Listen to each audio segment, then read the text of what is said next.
Aku rindu Tuhan, aku rindu. Aku rindu semua orang tahu. Aku rindu Tuhan, aku rindu. Semua orang percaya padamu. Sebab hanya Engkau juru selamat, sebab hanya Engkau penebus dosa. Agar semua orang menjadi tahu hidup dalam damai sejahtera-Mu. Agar semua orang tidak binasa, dapat masuk kerajaan surga.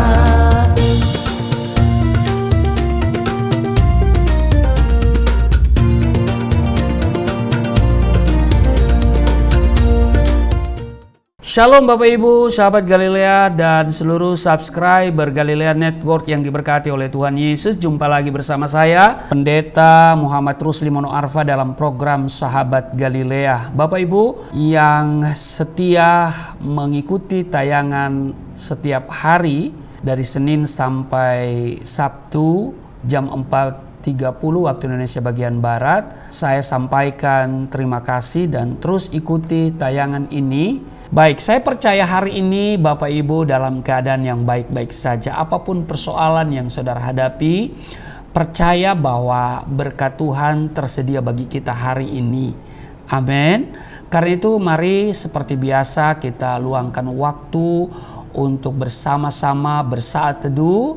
Kita membaca, mendengar, dan merenungkan firman Tuhan.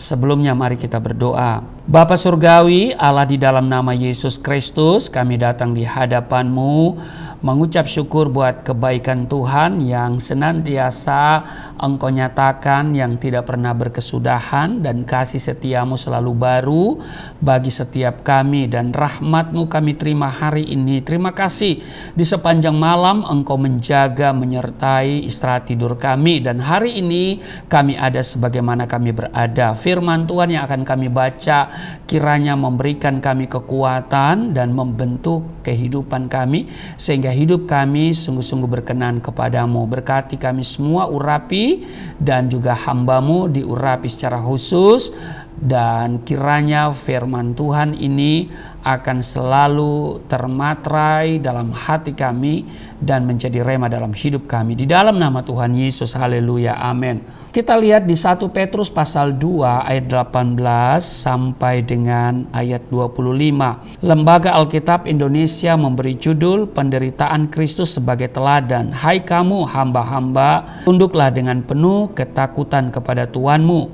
bukan saja kepada yang baik dan peramah, tetapi juga kepada yang bengis. Ayat 19, sebab adalah kasih karunia jika seorang karena sadar akan kehendak Allah menanggung penderitaan yang tidak harus ia tanggung.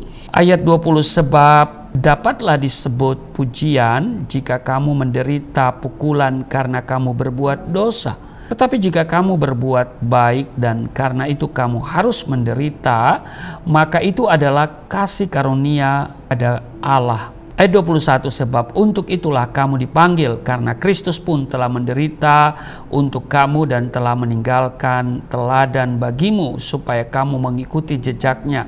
Ayat 22, ia tidak berbuat dosa dan tipu tidak ada dalam mulutnya.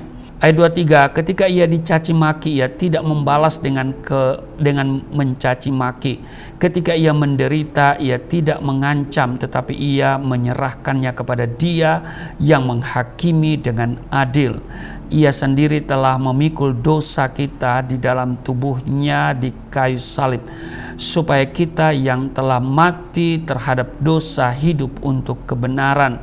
Oleh bilur-bilurnya kamu telah sembuh. Ayat 25, sebab dahulu kamu sesat seperti domba, tetapi sekarang kamu telah kembali kepada gembala dan memelihara jiwamu. Saudara, demikian di 1 Petrus pasal 2 18 sampai dengan ayatnya yang ke-25.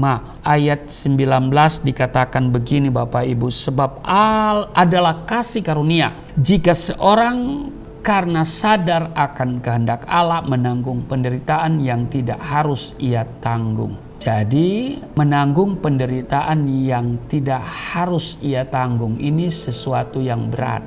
Nah Bapak Ibu, segala sesuatu jika tidak diuji dalam suatu proses tertentu tidak dapat dibuktikan kualitasnya. Betul? Contohnya, seseorang dapat saja berkata bahwa ia sabar atau rendah hati. Mungkin ia dapat bersikap sabar atau rendah hati selama semua berjalan dengan wajar atau normal-normal saja. Tetapi apabila tiba-tiba ia mendapat serangan berupa umpatan, fitnahan, caci maki atau cemoohan dari orang lain, padahal ia tidak bersalah, pertanyaannya adalah, apakah ia tetap dapat mempertahankan kesabaran dan kerendahan hatinya? Hal-hal yang tidak menyenangkan atau kritikan-kritikan yang dapat menyinggung harga diri, kadang-kadang ya itu yang terjadi, kritikan dan kritikan atau caci maki yang kemudian itu menyinggung harga diri kita, sebetulnya itulah alat ukur untuk melihat keberadaan kita sesungguhnya. Apakah kita sudah dapat berlaku sabar dan bersikap rendah hati sebagaimana kita mempromosikan diri kepada orang lain bahwa kita anak Tuhan, bahwa kita sudah hidup dalam kesabaran, ya, dan seterusnya dan seterusnya. Nah, bagaimana reaksi kita terhadap sikap kasar atau hujatan yang ditimpakan kepada kita? Dapatkah kita bersikap seperti Kristus, Raja di atas segala raja dan Anak Allah yang Maha Tinggi, ketika dicaci maki dan dihina begitu rupa pada waktu penyalibannya? Bapak Ibu, di 1 Petrus 2 ayat 23 dikatakan, ketika ia dicaci maki, ia tidak membalas dengan mencaci maki. Ketika ia menderita, ia tidak mengancam, tetapi ia menyerahkannya kepada Dia yang menghakimi dengan adil. Nah, pada umumnya orang yang tersinggung akan segera bertindak seperti Petrus. Ingat Petrus, Bapak Ibu? Ketika mengetahui Yesus hendak ditangkap, Petrus secepat kilat menghunus pedangnya dan menebas telinga hamba imam besar. Ya, kalau kita baca di dalam Yohanes 18 ayat 10, lalu Simon Petrus yang membawa pedang menghunus pedang itu, menetakannya kepada hamba imam besar dan memutuskan telinga kanannya. Nama hamba itu Malkus. Nah, bukankah seringkali mulut kita juga menghamburkan perkataan-perkataan tajam kepada orang lain seperti mata pedang ketika kita tersinggung? Perhatikan apa yang kita baca tadi, dikatakan sebab dapatkah disebut pujian jika kamu menderita pukulan karena kamu berbuat dosa? Artinya sudah selayaknya kita dipukul, dimaki atau diolok-olok karena kita telah berbuat dosa atau berbuat salah. Tetapi jika kamu berbuat baik dan karena itu kamu harus menderita, maka itu adalah kasih karunia pada Allah. Itu di ayat 20 di 1 Petrus pasal 2. Nah, disinilah kita dapat melihat karakter atau kepribadian kita yang asli. Melalui itulah kita dapat menilai karakter pribadi kita. Yang setelah diuji, barulah kita mengerti apakah kita lulus atau tidak. Karena itu seperti tertulis di Galatia pasal 6 ayat 4, baiklah tiap-tiap orang menguji pekerjaannya sendiri, maka ia boleh bermegah melihat keadaannya sendiri. Amin.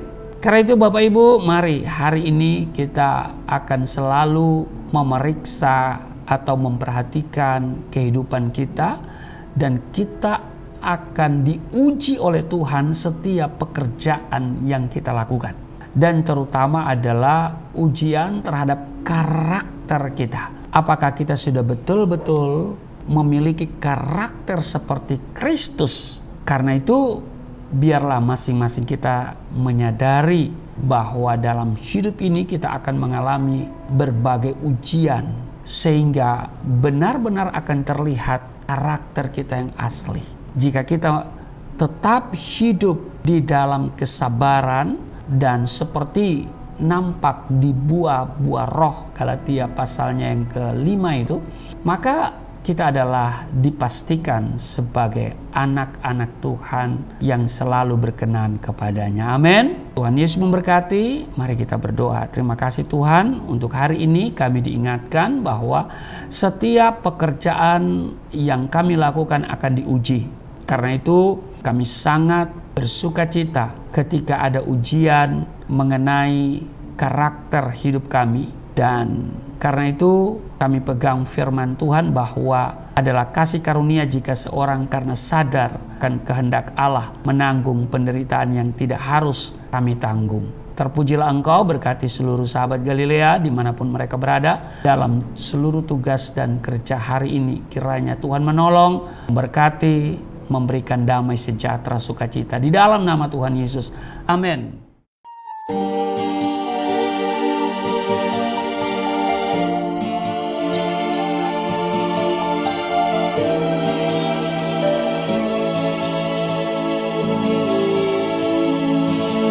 Bapa kami yang di surga,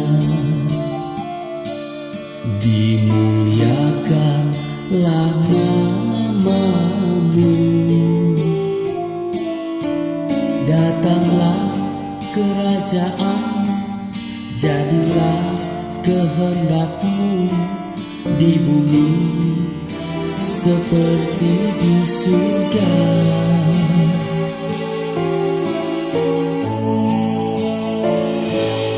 Berikanlah kepada kami makanan yang secukupnya. Ampunilah dosa kami seperti kami mengampuni orang yang bersalah pada kami.